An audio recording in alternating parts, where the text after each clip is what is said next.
Hello friends, welcome to Flourish Learning. शिक्षणाने माणूस समृद्ध होतो. चला तर मग आज आपण इयत्ता 9वीचा गणित भाग 1 मधील पाठ 2 वास्तव संख्या शिकूयात, समजून घेऊयात आणि समृद्ध होऊयात. तर या पाठातील आपले सराव संच पूर्ण झालेले आहेत. आपल्या चॅनलवर तुम्ही जाऊन ते पाहू शकता. आज आपण पाहणार आहोत संकीर्ण प्रश्नसंग्रह 2. तर संकीर्ण प्रश्नसंग्रह 2 मधील पहिला प्रश्न आहे, खालील प्रश्नांच्या बहुपर्यायी उत्तरांपैकी योग्य पर्याय निवडा. तर आपल्याला प्रत्येक प्रश्नामध्ये 4 पर्याय दिलेले आहेत, तर त्यातील योग्य पर्याय आपल्याला इथे लिहायचा आहे. तर ह्या उदाहरणांमध्ये असे सोडवण्यासारखी उदाहरणे नाही आहेत, तर ती समजून घेऊन तुम्हाला त्याचा योग्य पर्याय निवडता आला पाहिजे. तर प्रश्न पहिला काय आहे, खालीलपैकी अपरिमेय संख्या कोणती. त्यामध्ये आपल्याला 4 पर्याय दिलेले आहेत, तर त्यातील अपरिमेय संख्या कोणती म्हटलेली आहे. आता ते पहिला पर्याय काय आहे, तर वर्गमुळात 16/25. आता 16 आणि 25 या दोन्ही वर्ग संख्या आहेत, त्यामुळे यांचं जे आपल्याला उत्तर मिळणार ती परिमेय संख्या मिळणार. त्यानंतर वर्गमुळात 5. आता वर्गमुळात 5 ही अपरिमेय संख्या आहे. यानंतर 3/9 ही परिमेय संख्या आहे आणि वर्गमुळात 196. आता 196चं वर्गमूळ काय आहे, तर 14 आहे. 14चा वर्ग आहे तो 196. म्हणजे ह्या सगळ्या काय आहेत, परिमेय संख्या आहेत. फक्त वर्गमुळात 5 ही काय आहे, अपरिमेय संख्या आहे. म्हणून पहिल्या प्रश्नाचं उत्तर काय येईल, तर बी हा पर्याय येईल. तर याआधी ज्यांनी हे पुस्तक वापरलेले त्यांनी अशा पेनने इथे टीका केलेल्या आहेत. तर ही उत्तर बरोबर असतीलच असं नाही. तर जी उत्तर बरोबर आहे त्यांना मी असं सस्पेन्सिलने अंडरलाईन करेन. तर ती उत्तरं तुम्ही समजून घ्या आणि ती उत्तरं योग्य आहेत हे लक्षात घ्या. यानंतर दुसरा प्रश्न काय आहे, खालीलपैकी अपरिमेय संख्या कोणती. आता या इथे सुद्धा आपल्याला काय करायचं आहे, 4 पर्याय दिलेले आहेत, त्यातील अपरिमेय संख्या कोणती हे शोधायचं आहे. तर पहिला पर्याय काय आपला 0.17 किंवा 0.17. आता हे काय आहे, तर खंडित रूप आहे, म्हणजे ही काय आहे, परिमेय संख्या आहे. यानंतर दुसरा पर्याय काय आहे आपला 1.513 बार. 513 बार म्हणजेच काय, पुन्हा पुन्हा हे 513 एकसारखे ह्या उत्तरामध्ये आलेले आहेत. यानंतर 0.2746. आता इथे सुद्धा 4-6 बार म्हटलेला आहे, म्हणजे 4-6 अंक पुन्हा पुन्हा येत आलेला आहे. तर हे सुद्धा काय आहे, दोन्ही परिमेय संख्या आहेत. यानंतर इथे पहा 0.10, यानंतर 100, यानंतर 100. तर इथे एकसारखे आहे का, तर एकसारखेपणा दिसतोय का इथे, तर नाही. म्हणून ही काय आहे, अपरिमेय संख्या आहे. तर हे खंडित रूप आहे, हे आवर्ती रूप आहे आणि हे जे आहे ते अनावर्ती रूप आहे. ते एकसारखेपणा आपल्याला दिसतो का, तर नाही दिसत आहे. म्हणून याचं काय आहे, या दिलेल्या पर्यायामध्ये डी हा पर्याय योग्य आहे. ही काय आहे, अपरिमेय संख्या आहे. यानंतर पुढील प्रश्न आहे, खालीलपैकी कोणत्या संख्येचे दशांश रूप अखंड आवर्ती असतील. तर ते पहा 2/5. आता ते छेदामध्ये 5 आहे, त्यामुळे ह्याचं रूप काय असेल, खंडित रूप आहे. तर काय म्हटलेलं आहे, छेदामध्ये ज्यावेळेला 2 किंवा 5 या मूळ संख्या व्यतिरिक्त जर दुसरी कोणती संख्या असेल तर त्याचं रूप जे असतं ते काय असतं, अखंड आवर्ती असतं. तर छेदामध्ये 5 आहे, जर आपण याला भाग जर देऊन पाहिला तर काय होईल, 0.0 येईल, इथे 0 येईल, पुन्हा हे 20 होते, 25 म्हणजे 0.4 हे उत्तर आपल्याला मिळेल. तर दुसरं काय आहे, तर 3/16. आता आपण 16चे अवयव पाडले तर त्याच्या अवयवामध्ये आपल्याला 2 मिळतो पहा, म्हणजे इथे सुद्धा काय होईल, याचं खंडित रूप आपल्याला मिळेल. यानंतर इथे सुद्धा 137/25 आहे. 25चे जर अवयव पाडले तर आपल्याला 5 हा अवयव यामध्ये मिळतो. 5 × 5, 5×5 = 25.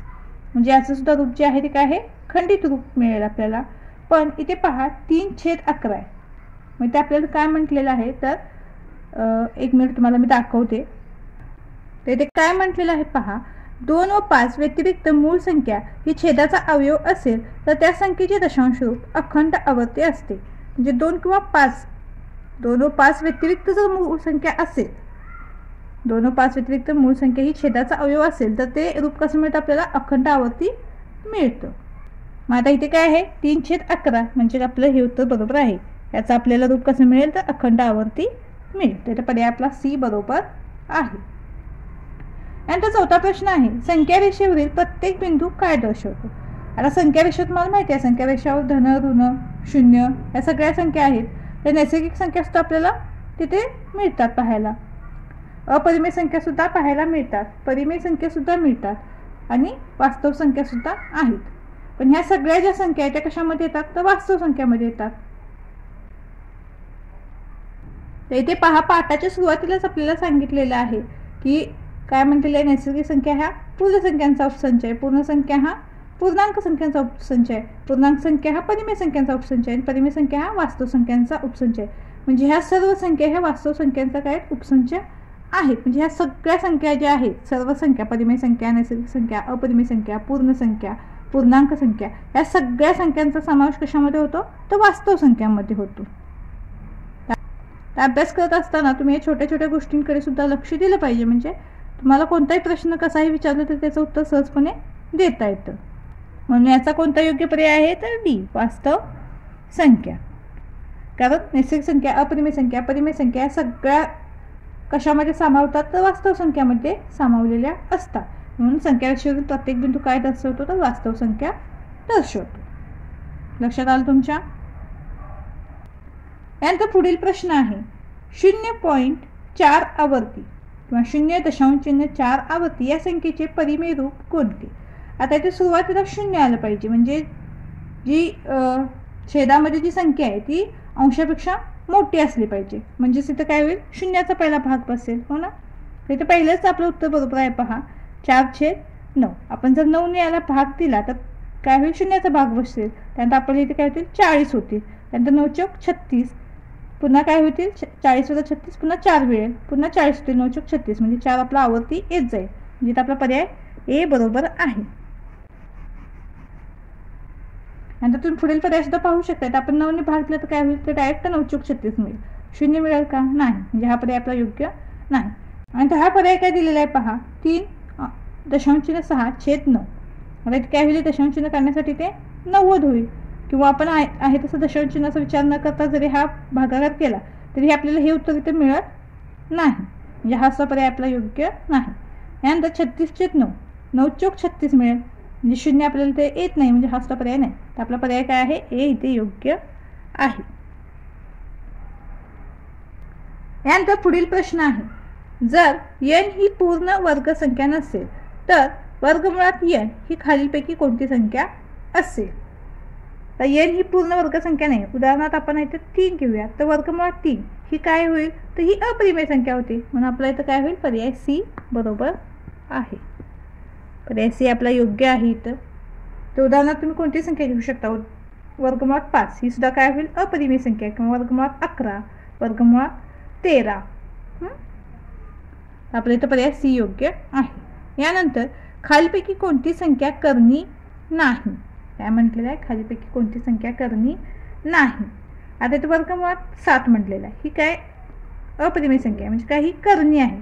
यात आपल्याला वर्गमूळ मिळणार आहे का, नाही. म्हणून ही करणी आहे. आणि इथं घनमुळात 17 ही घनमूळ संख्या आहे का, घनसंख्या आहे का, नाही. म्हणजे 17चं घनमूळ आपल्याला इथे मिळणार नाही. म्हणजे ही सुद्धा काय करणी आहे. इथे काय म्हणलं आहे, 64चं घनमूळ. तर 64चं घनमूळ आपल्याला माहिती आहे, 64 ही 4चा घन आहे. म्हणजे काय नाही, ही करणी नाही. मग आपल्या इथं योग्य पर्याय काय आहे, सी आहे. यानंतर 93चं सुद्धा आपल्याला इथं वर्गमूळ मिळणार नाही. म्हणजे ही करणी आहे. आपल्या इथे योग्य पर्याय सी आलेला आहे. यानंतर पुढील उदाहरण आहे, घनमुळात वर्गमुळात 5 या करणीची कोटी लिहा. आता इथं घनमूळ म्हटलं, इथं कोटी किती आहे, याची 3 आहे. आता हे वर्गमूळ आहे, म्हणजे याची कोटी काय असते, 2 असते. याची 3 कोटी, याची 2 कोटी, म्हणजे काय होईल, यांचा गुणाकार होईल. काय होईल, 3 दुनी 6. म्हणजे याचा पर्याय काय होईल, सी योग्य आहे. इथं 3 आहे कोटी, याची इथं कोटी काय असते, वर्गमुळाची कोटी काय असते, नेहमी 2 असते. तर 3 आणि 2चा काय होईल, गुणाकार होईल घातांकांच्या नियमानुसार. आणि 3 दुनी 6. म्हणून पर्याय सी योग्य आहे. यानंतर पुढील उदाहरण आहे, 2 वर्गमुळात 5 अधिक वर्गमुळात 3 या द्विपद करणीची अनुबद्ध जोडी कोणती. आता अनुबद्ध जोडी म्हणजेच काय, तर विरुद्ध चिन्ह असलेली जोडी. आता इथे धन चिन्ह आहे, ते काय होईल, तर ऋण चिन्ह होईल. तर अशी जी जोडी असेल ती त्याची अनुबद्ध जोडी आहे. इथे 2 वर्गमुळात 5 कुठे आहे पहा, तर इथे ऋण आहे, इथे पण ऋण आहे.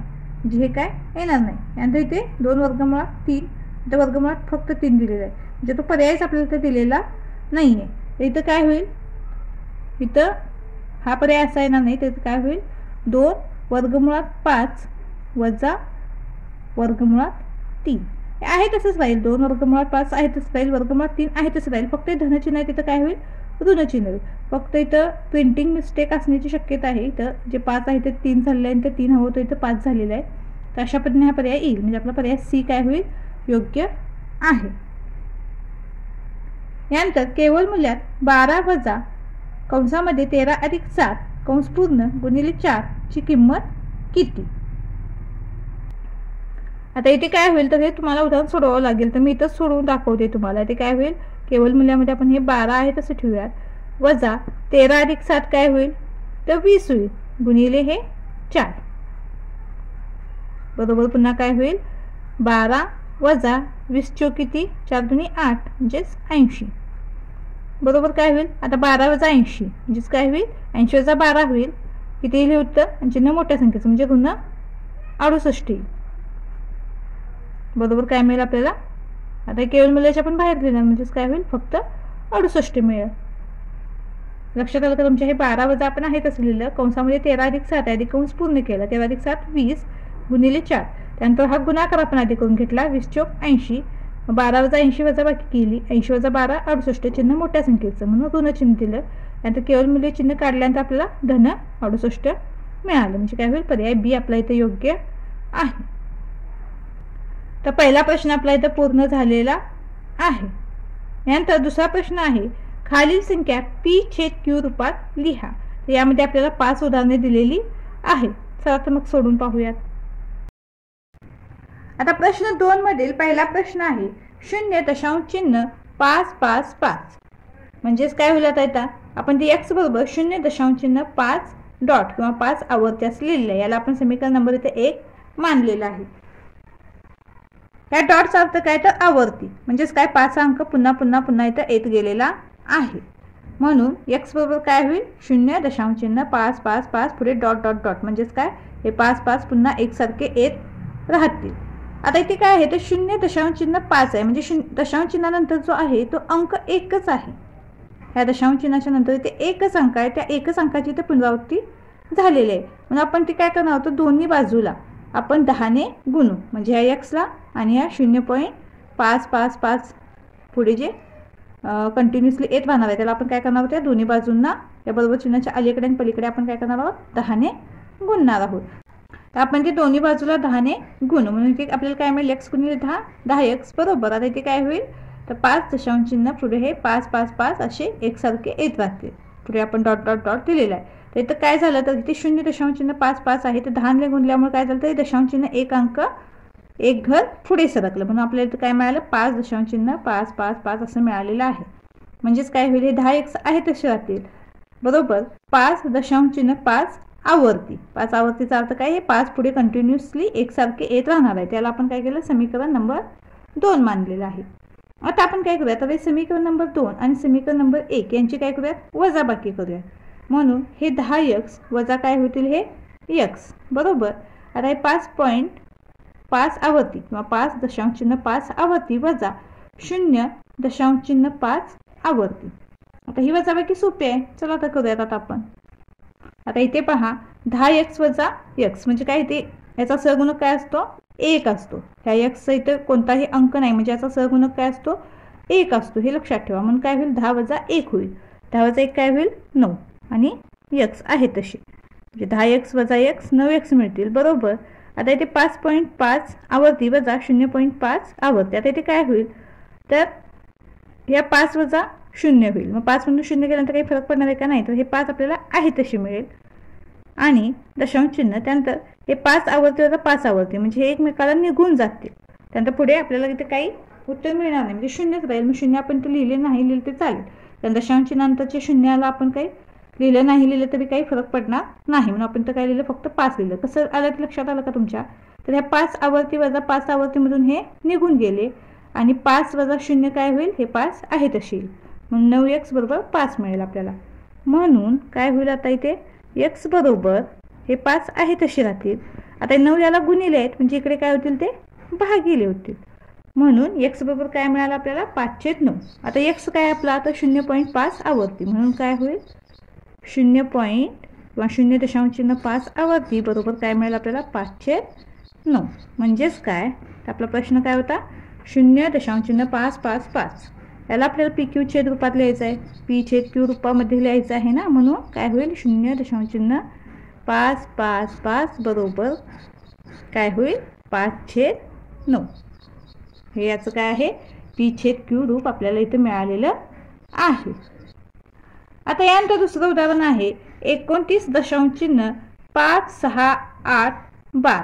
आता इथे काय झालेलं आहे, एका अंकाची पुनरावृत्ती झालेली नाही, तर इथे 3 अंकांची पुनरावृत्ती झालेली आहे. 5, 6 आणि 8 हे अंक पुन्हा पुन्हा आलेले आहेत. म्हणून आता इथे काय होईल, तर x बरोबर काय येईल आपला, तर x बरोबर 29.56812. याला आपण काय करूया, समीकरण नंबर 1 मानूया. म्हणून x बरोबर काय होईल आता 29.568 पुन्हा काय होईल 568. हे असे अंक पुन्हा पुन्हा आलेले आहेत. आता इथे पहा, या दशांश चिन्हाच्या नंतर 3 अंकांची पुनरावृत्ती झालेली आहे, म्हणजे 3 अंक पुन्हा पुन्हा एकसारखे आलेले आहेत. म्हणून आता काय करूयात, आपल्याला हे दोन्ही बाजूंना कितीने गुणावं लागेल, तर आपल्याला काय करावं लागेल, 1000ने गुणावं लागेल.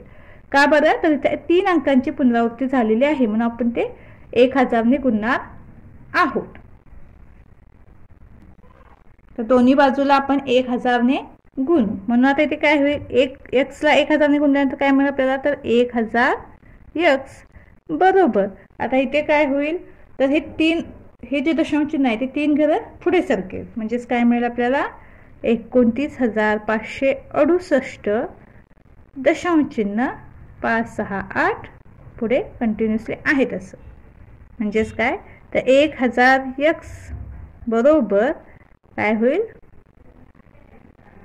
29,568 दशांश चिन्ह 568 बार. याला आपण काय करूयात, समीकरण नंबर 2 देऊयात. लक्षात आलं का तुमच्या, तर आपण ते x आहे ते आपल्याला जे उदाहरण दिलेलं आहे त्याला आपण x मानलेलं आहे. म्हणजेच x म्हणजे काय, ते दिलेल्या अंकांची ते पुनरावृत्ती होती ते आपण पुन्हा पुन्हा इथे लिहिले. त्यानंतर आता इथे दशांश चिन्हानंतर 3 अंक आहेत, म्हणून आपण ते 1000ने गुणलेलं आहे. मग 1000ने गुणल्यानंतर काय होतं, तर ते दशांश चिन्हानंतरचे जे दशांश चिन्ह आहे ते 3 अंक किंवा 3 घरं पुढे सरकणार. म्हणून इथे 29,568 दशांश चिन्ह 568 पुढे पुन्हा पुन्हा येत राहील. म्हणजेच काय होईल 29,568 दशांश चिन्ह 568 बार. आता समीकरण 1 आणि समीकरण 2 चे आपण ते काय करणार आहोत, तर वजाबाकी करणार आहोत. तर आता ही वजाबाकी काय होईल, तर 1000x वजा काय होईल हे x बरोबर काय होईल 29,568 दशांश चिन्ह 568 बार वजा 29 दशांश चिन्ह 568 बार बरोबर. आता इथे याचा सहगुणक काय नाही, म्हणजे काय असतो 1 असतो. म्हणजे आता 1000 वजा 1 काय होईल, वजा बाकी ही 999. हे x आहे तसे बरोबर. आता काय होईल पाहायचे, दशांश चिन्हानंतर 568 बार दशांश चिन्हानंतर 568 बार ही समान आहे बघा, ही समान आहे, त्यामुळे काय होईल एकमेकाला निघून जातील. आणि वजाबाकी कशाची होईल, तर 29,568 वजा 29 ही वजाबाकी होईल. हे समान असल्यामुळे एकमेकाला निघून जातील आणि 29,568 वजा 29 ही वजाबाकी होईल. आता हे वजाबाकी आपल्याला किती मिळते, तर ही 29,539 किती मिळाली, 29,539 वजाबाकी मिळाली. आता हे दशांश चिन्हाचे पुढचे जे अंक आहेत ते एकमेकाला निघून गेले, त्यामुळे पुढे आपण ते काही लिहिणार नाही आहोत. म्हणून काय होईल, आता हे x बरोबर 29,539 छेद 999. याला गुणिले आहे तिकडे काय होईल, भागिले होईल. म्हणून आता x काय आपला इथे, म्हणून काय होईल 29,568 किंवा 568 बार बरोबर 29,539 छेद 999. हे याचं काय आहे, P छेद Q रूप आलेलं आहे. काही अवघड नाही आहे, फक्त जे दिलेलं आहे त्याला आपण ते x मानलं, त्यानंतर वर आपल्याला तिथं बार दिलेला आहे, म्हणजेच काय त्या अंकांची पुनरावृत्ती झाली, आपण ते पुन्हा पुन्हा येतात असं इथं लिहिलं. त्यानंतर दशांश चिन्हानंतर किती अंक आहेत त्यानुसार आपण ते काय करणार आहोत, दोन्ही बाजूंना गुणणार आहोत. 1 अंक असेल तर 10 ने, 2 अंक असतील तर 100 ने, आणि 3 अंक असतील तर काय होणार, 1000 ने आपण गुणणार. म्हणजेच काय होणार, तर ते दिलेल्या दशांश चिन्हाच्या पुढे तितकी घरं आपण पुढे सरकणार. आणि नंतर काय करणार, आपण समीकरण 2 आणि समीकरण 1 ची वजाबाकी केलेली आहे आणि आपल्याला तर P/Q रूप मिळालेलं आहे. यानंतर तिसरं उदाहरण आहे 9.315 डॉट डॉट डॉट. म्हणजेच आता इथे काय होईल पहा, ते x बरोबर काय होईल, 9.315 बार, कारण 315 हे अंक पुन्हा पुन्हा आलेले आहेत. म्हणजेच काय, हे समीकरण नंबर आपलं 1 आहे. म्हणून x बरोबर काय होईल, 9.315 पुढे पुन्हा पुन्हा येत राहील. तर आता आपण ते काय करूयात पहा, इथे 9 दशांश चिन्हानंतर काय आहे, 3 अंक आहेत. म्हणजेच काय करावं लागेल आपल्याला, ते तर 1000 ने गुणावं लागेल. तर आपण ते काय करूयात, दोन्ही बाजूला 1000 ने गुणूयात. म्हणून काय मिळेल आपल्याला इथे, तर 1000x बरोबर काय होईल आता इथे 9315 दशांश चिन्ह 315 पुढे डॉट डॉट डॉट. म्हणजेच काय होईल, 1000x बरोबर 9315 दशांश चिन्ह 315 बार. याला आपण काय करूया, समीकरण नंबर 2 मानूया. येथे 3 अंक असल्यामुळे आपण काय केलेलं आहे, दशांश चिन्हानंतर 1000 ने गुणलेलं आहे आणि काय केलेलं आहे आपण, त्यानंतर दशांश चिन्हानंतर आपण 3 घरं पुढे सरकलो आहोत. म्हणजेच 9315 मिळालं आपल्याला. दशांश चिन्ह 315 हे पुढे 1 सारखं येत राहील. म्हणजेच 9315 दशांश चिन्ह 315 बार. आता समीकरण 2 आणि समीकरण 1 ची वजाबाकी करू. आता इथे काय होईल, तर 1000x वजा काय होईल, x बरोबर 9315 दशांश चिन्ह 315 बार वजा 9 दशांश चिन्ह 315 बार. याशी वजाबाकी होईल. आता हे x गुणक काही नाही, म्हणजे काय असतो, 1 असतो. म्हणून 1000 वजा 1 काय होईल, 999x बरोबर. आता इथे दशांश चिन्हानंतर 315 बार, इथे सुद्धा दशांश चिन्हानंतर 315 बार हे समान आहेत. म्हणजे काय होतील, हे एकमेकांना निघून जातील. आणि आता काय होईल, तर 9315 वजा 9 ही वजाबाकी होईल. तर ही वजाबाकी आपल्याला किती मिळते, तर 9306 किती मिळाली, 9306 मिळाली. म्हणून काय होईल, आता इथे x बरोबर 9306 छेद 999, कारण हे 999 इकडे कुणीले तिकडे बाहेर केले झालेलं आहे. मग आता x काय आपला इथे, तर 9 दशांश चिन्ह 315 बार असंही लिहू शकता, किंवा हे आपल्याला जे दिलेलं आहे प्रश्नामध्ये आपण ते सुद्धा लिहिलं तर चालेल. 315 अंकांची पुनरावृत्ती बरोबर काय होईल, 9306 छेद 999. तर आपल्याला तर याचं P/Q रूप मिळालेलं आहे. यानंतर चौथा प्रश्न आहे 357 दशांश चिन्ह 417 पुढे कंटिन्युअसली. म्हणून काय होईल, आता इथे x बरोबर 357 दशांश चिन्ह 417 बार. याला आपण समीकरण नंबर 1 मानूयात. म्हणजेच काय, x बरोबर 357 दशांश चिन्ह 417 पुन्हा पुन्हा येत राहील. आता इथे दशांश चिन्हानंतर 3 अंक आहेत पहा. म्हणून आपण काय करणार आहोत इथे, तर 1000 ने गुणणार आहोत. आतापर्यंत तुमच्या लक्षात आलं असेल, तर दशांश चिन्हानंतर आपले इथे 3 अंक असतील तर आपण कितीने गुणतो, तर 1000 ने गुणतो. आता इथे दोन्ही बाजूला 1000 ने गुणल्यानंतर काय होईल, तर इथे काय होईल, 1000x मिळेल आपल्याला बरोबर. आता इकडे काय होईल, तर 3,57,417 दशांश चिन्ह 417 एकसारखे येत राहतील. म्हणजेच काय, तर 1000x बरोबर 3,57,417 दशांश चिन्ह 417 12. याला आपण काय करूया, समीकरण नंबर 2 मानूया. आता इथे काय होईल तर समीकरण 2 आणि समीकरण 1 ची वजाबाकी होईल. बरोबर. आता इथे काय होईल तर 1000x वजा x बरोबर 3,57,417 व दशांश चिन्ह 41712 वजा 357 दशांश चिन्ह 41712. आता इथे काय होईल, हे 1000x वजा x म्हणजेच काय 999x मिळेल आपल्याला. बरोबर. आता इथे दशांश चिन्हानंतर 4,1,7,12 दोन्हीकडे समान आहे पहा, म्हणजे एकमेकाला निघून जातील आणि वजाबाकी कशाची होईल तर 3,57,417 वजा 357 होईल. ते वजाबाकी आपल्याला किती मिळते तर 3,57,060 मिळते. काय मिळाली 3,57,060. म्हणून x बरोबर काय होईल तर 3,57,060 छेद काय होईल 999. म्हणून काय होईल 357 दशांश चिन्ह 417 डॉट डॉट डॉट बरोबर 3,57,060 छेद 999. हे आपले पीछे क्यू रूप इथे मिळालेलं आहे. तर इथे पहा, ही संख्या अशी मोठी आहे म्हणून घाबरायचं काहीच कारण नाही आहे.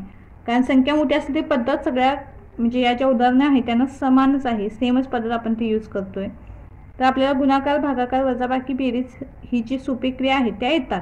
तर इथे आपल्याला ही वजाबाकीच फक्त करायची आहे. तर ही वजाबाकी तुम्ही सहजपणे करू शकताय आणि हे आपले उत्तर आपल्याला सहजपणे मिळून जातात. यानंतर पुढील उदाहरण आहे 30.21912. म्हणजेच आता इथे काय होईल तर x बरोबर 30.21912 याला आपण समीकरण नंबर 1 मानूयात. म्हणून x बरोबर काय तर 30.219 हे असं पुन्हा पुन्हा येत राहील. तर आता दशांश चिन्हानंतर इथे 3 अंक आहेत, म्हणजे आपण काय करणार तर आपण 1000 ने ते गुणणार आहोत. बरोबर. आता इथे आपल्याला काय मिळेल तर 1000x बरोबर 30,219 दशांश चिन्ह काय होईल 219 येत राहतील. म्हणजेच काय 1000x बरोबर 30,219 दशांश चिन्ह 21912 याला आपण समीकरण नंबर 2 मानूयात. तर आपण समीकरण 2 वजा समीकरण 1 करूयात. म्हणून काय होईल तर 1000x वजा x होईल बरोबर काय होईल आता इथे 30,219 दशांश चिन्ह 21912 वजा 30 दशांश चिन्ह 21912. आता 1000x वजा x काय मिळेल आपल्याला तर 999x बरोबर. आता इथे दशांश चिन्ह 21912 दोन्हीमध्ये समान आहेत, ते एकमेकांना निघून जातील आणि वजाबाकी कशाची होईल तर 30,219 वजा 30. म्हणून ही वजाबाकी आपल्याला किती मिळेल तर 30,189. किती मिळेल 30,189. म्हणून x बरोबर 30,189 छेद 999. म्हणून काय होईल तर 30 दशांश चिन्ह 21912 बरोबर 30,189 छेद 999. हे आपलं पीछे क्यू रूप आपल्याला इथे मिळालेलं आहे. तर प्रश्न 2 आपला इथे पूर्ण झालेला आहे. त्यानंतर तिसरा प्रश्न आहे खालील संख्या दशांश रूपात लिहा. यामध्ये सुद्धा 5 उपप्रश्न दिलेले आहेत. तर प्रश्न 2 मध्ये आपल्याला दिलेल्या संख्या या दशांश रूपात होत्या आणि त्या आपल्याला पी छेद क्यू या रूपामध्ये लिहायच्या होत्या. आता ह्या पी छेद क्यू रूपामध्ये दिलेल्या आहेत आणि त्या आपल्याला अशा पद्धतीने दशांश रूपामध्ये लिहायच्या आहेत. चला तर मग सोडून पाहूया. तर प्रश्न 3 मधील पहिला प्रश्न आहे -5/7. तर आपण याचं दशांश रूप मिळवण्यासाठी छेदाने अंशाला भागणार आहोत. म्हणून आता इथे काय होईल, त्यांचा भागाकार करूयात आपण. इथे काय होईल, 5/7 म्हणजेच 5ला आपण 7ने ते भाग देणार आहोत. आता इथे ह्या ऋण चिन्हाचा, या वजा चिन्हाचा आपण ते विचार करत नाही आहोत. तर आपण जसा कायम भागाकार करतो तसा आपण ते भागाकार करणार आहोत आणि आलेल्या उत्तराला शेवटी आपण ते ऋण चिन्ह देणार आहोत. आता ते 7ची संख्या आहे ती 5पेक्षा मोठी आहे, म्हणजे हा भाग बसणार नाही. म्हणून आपण ते काय करूयात, 0 घेऊयात, म्हणजे 0चा भाग बसेल आधी. म्हणून काय होईल, 5 वजा 0 5 आहे तसे राहतील. यानंतर काय होईल, ते दशांश चिन्ह देऊयात, म्हणजे काय होईल, आता इथे 0 आपण घेऊ शकतोय. आता काय होईल, 7 7 49, 50 वजा 49 ही वजाबाकी किती येते, तर 10 येते, म्हणजे 1 येते. पुन्हा आपण ते 0 घेऊयात, म्हणून काय होईल, पुन्हा 7 1 7 ही वजाबाकी करूयात, काय मिळेल आपल्याला 3. पुन्हा 0 घेऊयात, 30 होईल. 7 चौक 28, पुन्हा यांची वजाबाकी काय होईल, 2 मिळेल, म्हणजेच 20 घेऊयात. 7 दुनी 14, पुन्हा काय होईल, आता इथे 6 उरतील, म्हणजेच 60. 7 8 56, आता इथे काय उरतील, तर 4 उरतील, म्हणजेच 40 घेऊयात. पुन्हा काय होईल, आता इथे 7 5 35 होईल. 40 वजा 35 पुन्हा काय होतील, 5 उरतील, म्हणजेच काय 50 होईल. तर हे 50 पुन्हा आपल्याला इथे मिळणार आहेत, म्हणजेच पुन्हा पुन्हा हा जो अंकांचा क्रम आहे तो असाच आपल्याला पुन्हा पुन्हा मिळत जाईल. म्हणून ऋण 5/7 बरोबर याचं उत्तर आपल्याला दशांश रूप काय मिळेल, तर ऋण 0.71428 म्हणजे हे अंकांची काय होईल, पुनरावृत्ती होत राहील. तर पहिल्या प्रश्नाचं आपल्याला उत्तर मिळालेलं आहे. तर दुसरं उदाहरण आहे 9/11. आता 11 ही संख्या 9पेक्षा मोठी आहे, म्हणजेच काय होईल, इथे सुद्धा 0चा भाग बसेल. 9 वजा 0 9 आहे तसं. यानंतर आपण ते काय करूया, दशांश चिन्ह देऊयात, म्हणजे आपल्याला ते 0 घेता येईल. इथे काय होईल, 11 8 88 होईल. 90 वजा 88 2 होतील, पुन्हा 0 घेऊयात. पुन्हा काय होईल, 11 1 11, पुन्हा काय मिळेल आपल्याला, ते 9 मिळेल, म्हणजेच काय होईल, 90 मिळेल. 0 घेऊयात आपण, ते 90 होईल. पुन्हा काय होईल, 11 8 88, पुन्हा ही काय वजाबाकी काय मिळेल, 2 येईल, म्हणजेच काय 20 होतील. पुन्हा काय होईल, 11 1 11, पुन्हा काय मिळतील आपल्याला, ते 9 मिळतील. म्हणजे हाच क्रम आहे तो पुन्हा पुन्हा पुन्हा इथे येत राहील. म्हणून 9/11 बरोबर याचं दशांश रूप आपल्याला काय मिळेल, तर 0.812, कारण 8 1 ह्या संख्या काय होतील, पुन्हा पुन्हा येत राहतील. यानंतर तिसरं उदाहरण आहे वर्गमुळात 5. आता वर्गमुळात 5चा आपण दशांश रूप कसं काढणार, तर वर्गमुळात 5 ही काय आहे, अपरिमेय संख्या आहे. त्याचं वर्गमूळ मिळतं का आपल्याला, तर नाही. तर त्याच्या जवळची लहान वर्गसंख्या कोणती आहे, तर 4 आहे. आणि 4चं वर्गमूळ काय आहे, तर 2 आहे. म्हणून आपण ते काय करूया, इथे ह्या 5ला आपण आहेतच लिहूयात. आणि इथे काय होतं, तर 0 ह्या जोडीने येतात पहा इथे. तर 0 0 आपल्याला काय मिळतं, असं जोडीने मिळणार आहे. म्हणजे आपण ज्यावेळेला ते 0 खाली घेणार त्यावेळेला 2 0 आपण एकाच वेळेला लिहिणार आहोत. तर आपण ते काय करूयात, 5च्या जवळची वर्गसंख्या कोणती आहे, लहान वर्गसंख्या, तर 4 आहे. 9 पण होते, पण 9 ही काय होते, 5पेक्षा मोठी होती.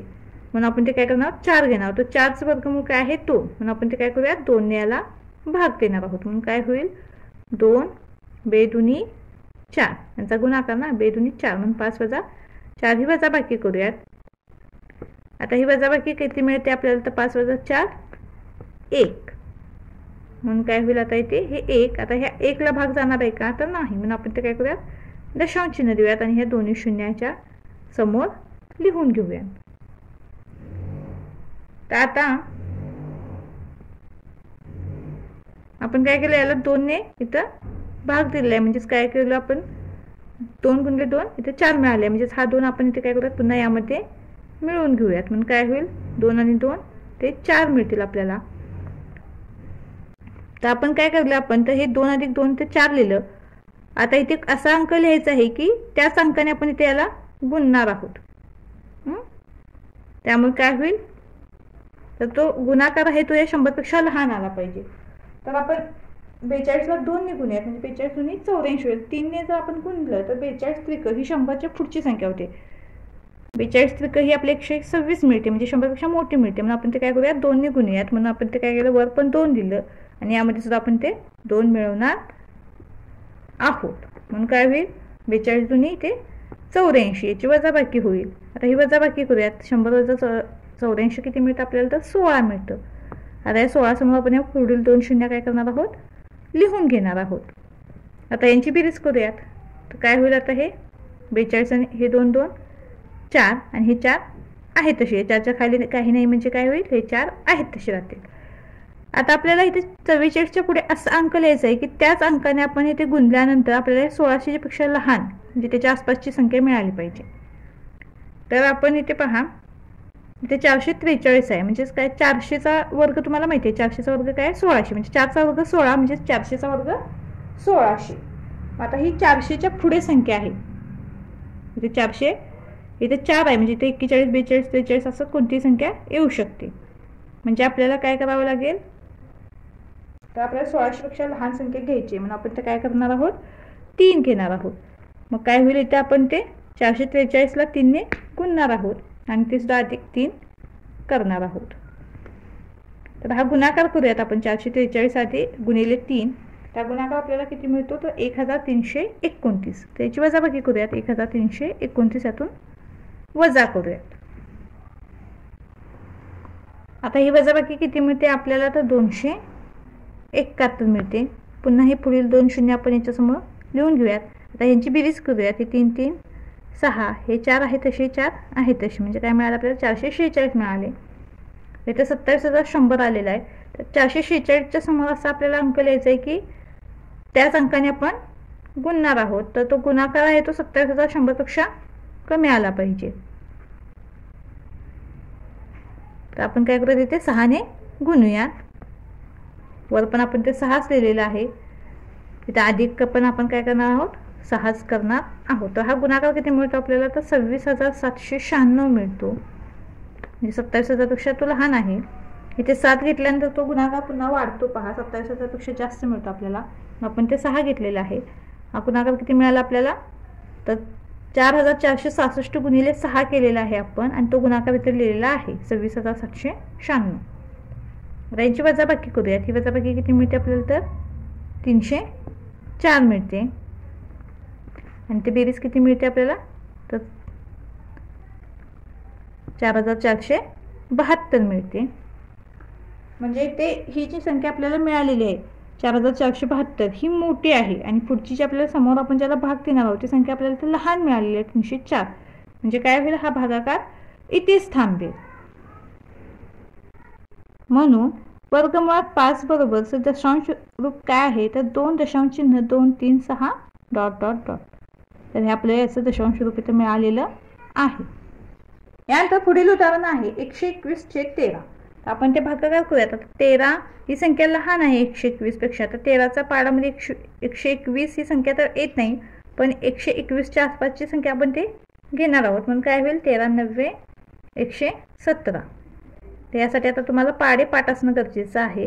तर 121 वजा 117 ही वजाबाकी आपल्याला किती मिळते, तर 4 मिळते. मग आता 13पेक्षा 4 ही संख्या लहान आहे म्हणून आपण ते काय करूयात, तर दशांश चिन्ह घेऊयात आणि ते 0 लिहूयात. आता पुन्हा काय होईल, 13 त्रिक 39. पुन्हा वजाबाकी होईल. आता पुन्हा इथे 1 मिळालेलं आहे आपल्याला. पुन्हा इथे तर काय करूयात, 2 शून्य घेऊयात, म्हणजे काय होईल 100. 1 शून्य आपण घेऊ शकतोय, पण आता दुसरं शून्य घेत असताना आपण ते काय करणार आहोत, वर शून्य देऊन घेणार आहोत.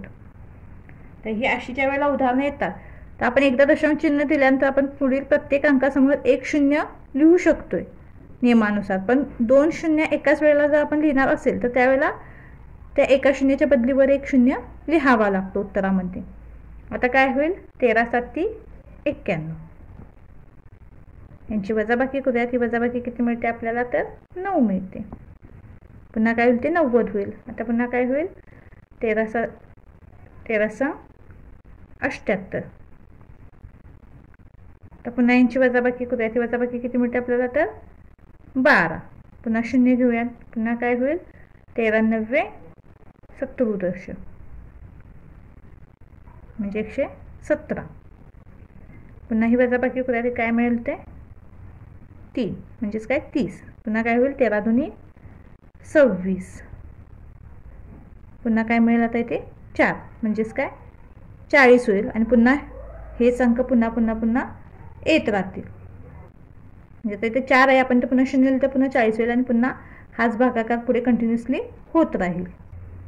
म्हणून 121/13 चे दशांश रूप काय आहे तर 9.30769212. तर या अंकांची पुनरावृत्ती होत राहील. यानंतर पुढील उदाहरण आहे 29/8. आपण ते 8 ने भाग देऊयात. म्हणून काय होईल आता 8 त्रिक 24. वजाबाकी करूयात, किती मिळते आपल्याला तर 5 मिळते. आता 8 पेक्षा 5 ही संख्या लहान आहे म्हणून ते दशांश चिन्ह देऊयात आणि ते 0 घेऊयात. आता काय होईल 8 48. वजाबाकी करूयात, काय मिळेल 2 पुन्हा 20 होईल. 8 दुनी 16. 4 मिळेल, पुन्हा इथे 0 घेऊयात. 8 पंचे 40. इथं पूर्ण भाग बसलेला आहे तर बाकी 0 मिळालेली आहे आपल्याला. म्हणजे हा भागाकार इथं पूर्ण झालेला आहे. म्हणून 29/8 बरोबर 3.625 हे आपलं आलेलं उत्तर आहे. तर इथे तिसरा प्रश्न सुद्धा आपला पूर्ण झालेला आहे. यानंतर पुढील प्रश्न आहे 5 अधिक वर्गमूळ 7 ही संख्या अपरिमेय आहे हे दाखवा. तर 5 अधिक वर्गमूळ 7 ही परिमेय संख्या आहे असे आपण ते मान. म्हणून काय होईल 5 अधिक वर्गमूळ 7 बरोबर a/b असे आपण ते लिहू. आता ज्यामध्ये a व b या पूर्णांक संख्या असतील, की a आणि b काय आहेत पूर्णांक संख्या आहेत व b हा 0 नाही, हा b जो आहे तो 0 नाही. म्हणून काय होईल तर 5 अधिक वर्गमूळ 7 बरोबर काय होईल तर a/b. म्हणून वर्गमूळ 7 बरोबर a/b वजा काय होईल 5 होईल. हे इकडे धन 5 आहे, तिकडे काय होईल ऋण 5 होईल. याला आपण काय करूया समीकरण नंबर 1 मानूयात. आता a आणि b ह्या काय पूर्णांक संख्या आहेत. आता इथे a व b या पूर्णांक संख्या आहे म्हणून a/b वजा 5 a/b वजा 5 ही काय आहे परिमेय संख्या आहे. परंतु आता इथे समीकरण नंबर 1 ची जी डावी बाजू आहे ही आहे डावी बाजू, ही आहे उजवी बाजू. ही काय आहे अपरिमेय संख्या आहे आणि उजवी बाजू ही काय आहे तर परिमेय संख्या आहे. म्हणजे यामध्ये काय विसंगती आहे. तर ते समीकरण 1 ची जी डावी बाजू आहे ती अपरिमेय संख्या आहे आणि उजवी बाजू ही परिमेय संख्या आहे. म्हणजे दोन्हीमध्ये आपल्याला ती विसंगती आहे. म्हणून 5 अधिक वर्गमूळ 7 ही परिमेय संख्या मानता येणार नाही. म्हणून 5 अधिक वर्गमूळ 7 ही अपरिमेय संख्या आहे. अशा पद्धतीने आपण ते सिद्ध केलेलं आहे. तर आपले संकीर्ण प्रश्न संग्रह 2 मध्ये पहिले 4 प्रश्न ते पूर्ण झालेले आहेत. जे पुढील प्रश्न आहेत ते आपण पुढील व्हिडिओमध्ये पाहणार आहोत.